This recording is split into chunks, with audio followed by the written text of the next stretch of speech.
আমি জানি এই রেসিপিটা তোমাদের প্রত্যেকেরই খুবই পছন্দ হবে। আজ আমি একদম গুঁড়ো মশলার ব্যবহার করব না, শিলে জিরে আদা বেটে তারপর এই রান্নাটা করব। এই রান্নার স্বাদ হবে দুর্দান্ত। আশা করি প্রত্যেকেরই রেসিপিটা খুবই পছন্দ হবে।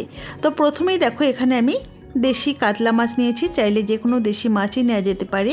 তো মাছ ধুয়ে পরিষ্কার করে নুন আর হলুদ গুঁড়ো মাখিয়ে মোটামুটি আমি মিনিট 10 রেখে দিলাম। ওই 10 মিনিটের মধ্যেই আমি একটা শিল নিয়েছি, মানে শিল নোড়া। এর মধ্যে ওই হাফ চা চামচ গোটা ধনে, হাফ চা চামচ গোটা জিরে আর বেশ কিছুটা গোটা গোলমরিচটাকে একটু ধুয়ে নিয়েছি, এটা ধোয়া ছিল না বলে। আর এর সাথে 4টে শুকনো লঙ্কা নিয়েছি, পরে একটা শুকনো লঙ্কা উঠিয়ে দিয়েছিলাম। আর সামান্য একটু আদা নিয়ে এটাকে শিলে মিহি করে বেটে নিচ্ছি। অবশ্যই বন্ধুরা, তোমরা একবার এইভাবে মশলা বেটে রান্না করে খেয়ে দেখো। আর যদি শিলে বাটতে কষ্ট হয় সেক্ষেত্রে মিক্সিতেও একটু বেটে খেতে পারো মাঝে মধ্যে। তো দেখো, শিলে মশলাটাকে খুব মিহি করে আমি বেটে নিয়েছি।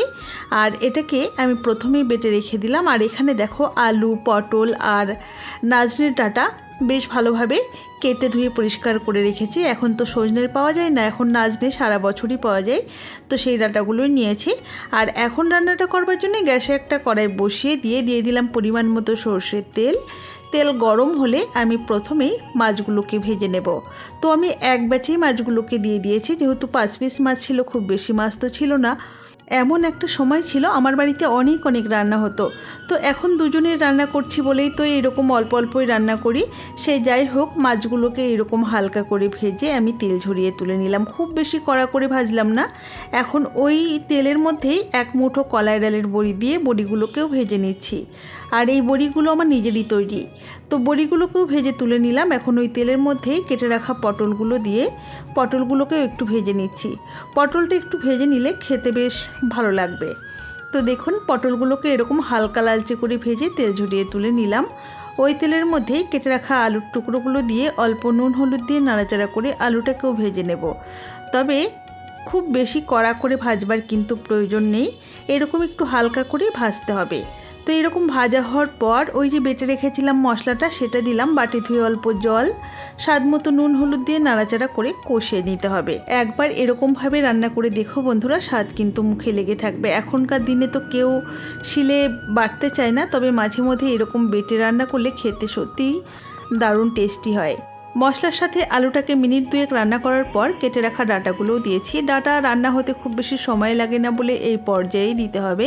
তো ডাঁটা দিয়েও একটু নাড়িয়ে নিয়ে ভেজে রাখা পটল আর সামান্য একটু জল দিয়ে সমস্ত কিছুকে বেশ ভালোভাবে নাড়াচাড়া করে মিশিয়ে নিচ্ছি। আর গ্যাসের ফ্লেমটা একটু কমিয়ে রেখে ঢাকা দিয়ে মিনিট 5 রান্না করে নিলাম। এতে করে রান্নার স্বাদটা কিন্তু খুব ভালো আসবে। কষিয়ে নিয়ে আসলে যত ভালো হবে না, রান্নার স্বাদ ততটাই ভালো আসবে। তো এখন আমি ঝোলের জন্য দিয়ে দিলাম পরিমাণ মতো গরম জল। তো যে যেমন ঝোল রাখতে চাইছেন সেই বুঝেই জলের ব্যবহার করবেন।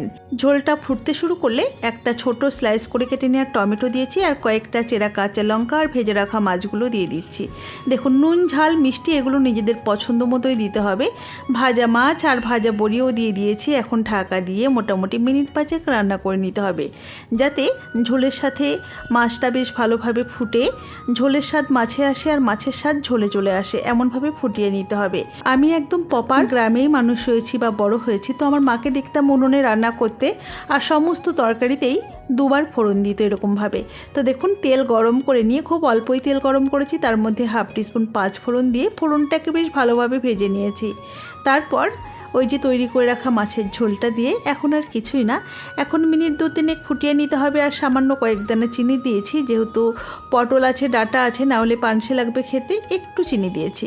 তো ওই 2-3 মিনিট ফুটিয়ে নিচ্ছি। তৈরি হয়ে গেল আমাদের দারুণ সুস্বাদু জিরে বাটাই মাছের ঝোল।